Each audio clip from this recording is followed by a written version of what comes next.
mkubwa. Director mkubwa. Director mkubwa. Vipi? Wepo. Unanijua? Sikujua mimi director mkubwa. Wamekindana. Ndio mimi hapa. Sawa nini?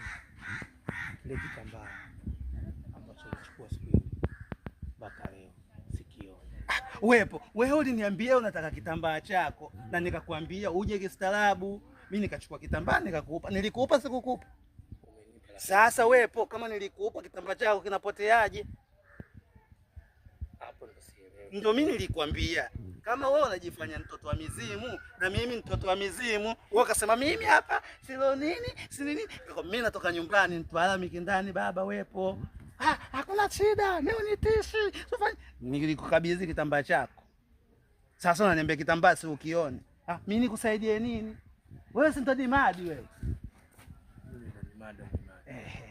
Sasa mimi ndo director mkubwa toka Mtwara Mikindani. Na nilikuambia wepo kwa sababu hujaja kistaarabu na kukabidhi, nikakukabidhi pale. Sasa unakuja leo kitambaa kile ukioni, mimi nikufanyeje? Rahisi. Kupotea kwa kitambaa chako. Wewe unahusika. Mimi sihusiki, waulize mizimu wako. Tena usinisumbue wepo. Kawaulize hao mizimu wako. Kitambaa wamekipeleka wapi?